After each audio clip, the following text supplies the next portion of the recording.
dire? Ça veut dire que quand tu sors 100 millions cet été et que tu prends Kolo Muani, l'été d'avant, tu fais une erreur sportive, parce que je trouve que c'est beaucoup donné pour un joueur finalement qui a flambé juste en Allemagne. Le PSG va boucler une recrue importante, le géorgien Gvisha Kvaratskhelia pour 70 millions. Ce n'est pas un joueur de la dimension de Neymar ou Messi. On n'est pas revenu à cette période-là, mais le PSG qui investit 70 millions sur un joueur au mercato d'hiver, on pensait que c'était terminé. Est-ce le retour du grand méchant Paris Saint-Germain, celui qui dépense sans compter pour gagner la Ligue des Champions? Oui, ce sera bouclé dans le week-end. Il est à Paris depuis hier soir, Gvisha Kvaratskhelia, après avoir dit au revoir aux Napolitains dans une magnifique vidéo. Il est arrivé à Paris donc hier soir. Il passe sa visite médicale depuis ce matin.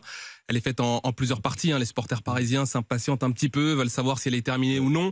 J'ai demandé il y a une demi-heure, elle n'était pas encore terminée cette visite médicale. Donc voilà, il doit finir sa visite médicale. Et ensuite, l'officialisation, tu l'as dit Pierrot, d'ici ce week-end, numéro 7 pour Gvisha Kvaratskhelia qui récupère donc le numéro de Kylian Mbappé, 70 millions d'euros, contrat jusqu'en 2029. Alors juste une précision. Est-ce que c'est un changement de stratégie du Paris Saint-Germain qui jusque-là était sur des joueurs très jeunes à fort potentiel, mais pas aussi expérimenté que Kvaratskhelia qui a 23 ans. 23 ans, il n'est pas vieux. Il est jeune, oui, il est jeune, mais là, ils étaient sur des joueurs de 19-20 ans. C'est un joueur confirmé. Lui, il a une vraie expérience. Il est champion d'Italie, il a 2 saisons complètes de Ligue des Champions. Ouais. C'est pas pareil, c'est pas le même profil. Non, c'est pas un changement de stratégie parce qu'il le voulait déjà l'été dernier, Gvisha Kvaratskhelia, sauf que l'été dernier, le président de Naples disait c'est 150 millions d'euros. Là, c'est moitié moins, donc c'est beaucoup plus intéressant pour le Paris Saint-Germain. Ils veulent continuer dans cette dynamique avec des joueurs potentiels, pas trop vieux. Et effectivement, si ça se passe mal après en Ligue des Champions et surtout en phase de groupe, dans la suite des matchs de cette compétition qui n'ont pas les résultats escomptés, là, la direction peut choisir de complètement changer de stratégie, peut-être de ramener des joueurs qui valent beaucoup plus cher, plus expérimentés aussi, des stars comme par exemple Salah, on pense notamment à certains joueurs aussi. Ah non, mais c'est pas le grand méchant PSG. D'avoir de l'ambition, d'avoir été mesuré dans un temps, ils le voulaient, tu nous l'as dit, c'est une continuité, ça fait partie de leur stratégie s'ils le voulaient avant. Ils n'ont pas eu, encore une fois, le PSG, tu sauves les meubles en disant on n'a pas pris des grands, on n'a pas pris des grands. Oui, peut-être que c'était une stratégie, mais il n'y en avait pas non plus pléthore d'effectifs à prendre. Kvaratskhelia, c'est un bon joueur, très bon joueur, confirmé, qui a joué la pression. Mais quand tu as joué à Naples, c'est comme quand tu as joué à Marseille, tu arrives quand même, tu es décontracté tout simplement, ouais, du foot. De quoi du foot. Tu es décontracté du foot. Tu es décontracté du foot, tout simplement. Adrien a dit le bon truc. Tu arrives au PSG, tu n'as qu'à briller parce que ça peut être un leader au PSG. C'est vrai que ce joueur-là, c'est un joueur qu'on a vu éclore il n'y a pas longtemps, qui n'est pas vieux, qui a flambé à Naples. Moi, j'attends de voir ce que ça va donner au PSG parce que pour prendre un peu le même profil, pas tout à fait le même profil, mais c'est-à-dire comme c'est pas une star, tu vois. Moi, j'ai souvenir de Di Maria, ce qu'il a fait chez vous. J'espère qu'il fera aussi bien, tu vois, par exemple, parce que Di Maria était énorme chez vous. Concernant le changement de fusil d'épaule du PSG, mais dis-moi, quand tu mets 100 millions sur Kolo Muani. Ouais.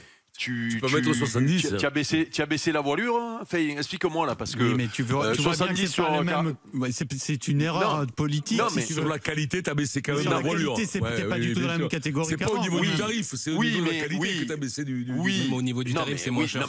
Oui, Neymar. Oui, bien sûr, mais là, c'est exceptionnel. Non, mais ce que vous comprenez pas ce que je veux dire. Ça veut dire que quand tu sors 100 millions cet été et que tu prends Kolo Muani, l'été d'avant, tu fais une erreur sportive fondamentale. Parce que je trouve que c'est beaucoup donné pour un joueur finalement qui a flambé juste en Allemagne. Alors un peu en Coupe d'Europe en effet, c'est vrai qu'il avait flambé en Coupe d'Europe, mais qui n'a pas le pédigré de Kvaratskhelia. Quand tu as été capable de mettre 100 millions, ça veut dire malgré tout que tu as une puissance de frappe importante et qu'après c'est juste un choix sportif et tu t'es trompé. Mais quand tu mets 10 millions, 75 millions sur Kvara, il vaut mieux qu'il réussisse quand même au PSG parce que là pour le moment on l'a pas vu jouer encore. Le gros problème du recrutement de ce garçon-là, c'est que en réalité le PSG jouera toujours à 11, ok, et ils ont recruté dans un secteur de jeu où ils ont des joueurs finalement. C'est pas là où ils ont les problèmes. Les problèmes, ils l'ont en pointe, parce que pour moi, alors bon,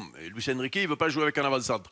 Mais pour moi, le facteur X dans un club comme le PSG, c'est souvent l'avant-centre, parce que cette année, ils ont des occasions, le PSG. Et si tu as un tueur devant le but, tu fais basculer ton équipe dans le très bon. le niveau au-dessus. Voilà. Et ensuite, au milieu de terrain, ils ont que des gamins qui ont 20 ans ou qui sont tout jeunes. Donc moi, je pense franchement qu'il y avait des besoins ailleurs qu'à ce poste-là. Le problème du PSG cette année, il se les crée des occasions quand même. Regardez-les les matchs. Combien de fois on dit ils ont frappé 15 fois au but, ils ont touché les poteaux, ils ont les pieds carrés, ils ont tout ce que tu veux.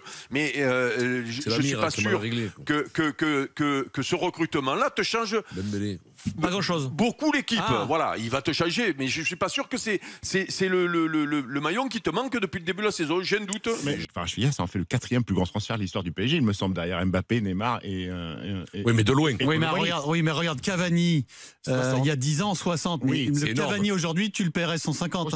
Aussi, Pierrot. Après, c'est 60 à 10 ans. C'est ce jour-là qu'il aurait fallu trouver le double Pierrot. maintenant. 65. Mais après, c'est un bon joueur de football. Mais on n'est pas dans la même galaxie que ce que le Paris Saint-Germain a connu. Est-ce que ça va? C'est pas ça là, c'est pas ça là. Non, Est-ce qu'il est dans le top 15 mondial, Steve? Non, pour moi, il n'y est pas. Top 20 Il y a 2 ans, l'année du titre avec Naples, il y est. Top 25. Je pense qu'il est redescendu. Aujourd'hui, à Naples, il est plus titulaire indiscutable avec. Donc c'est une pompe, quoi. C'est pas une pompe, mais il est redescendu d'un niveau. Il a fait un très bon Euro avec la gorgie de Willy Sagnol. Je rejoins Eric sur le fait il met des buts.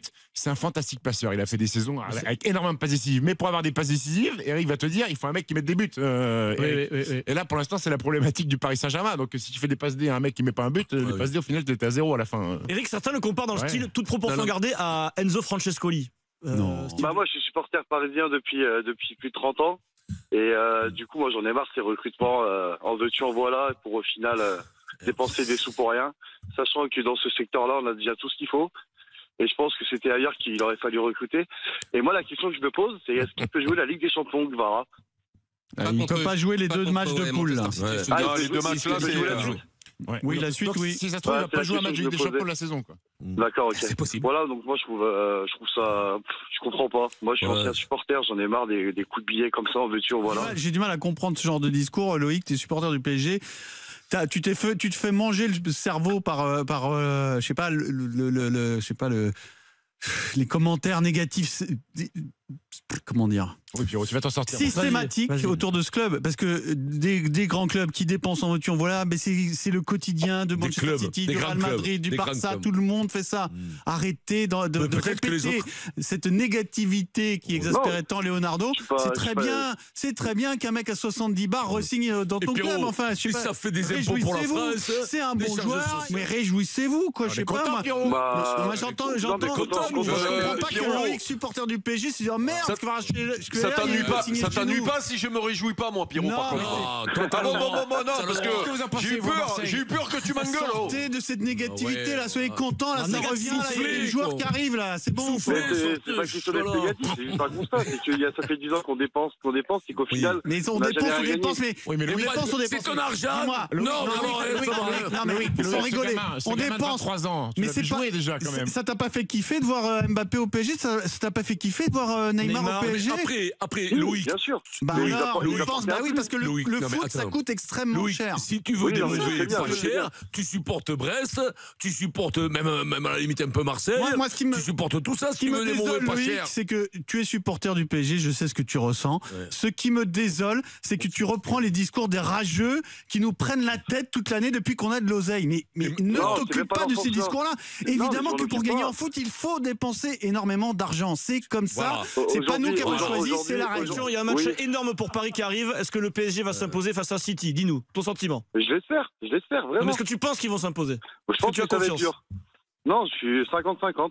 Ouais, mais match nul. 50-50, quoi. Il n'empêche que, autant quand de Messi a signé chez vous, quand Neymar a signé chez vous, quand de même Cavani a signé chez vous, là, franchement, ici à Marseille, on s'est dit, putain, les mecs, quand même, c'est beau ce qu'ils sont capables de faire, les sous qu'ils ont.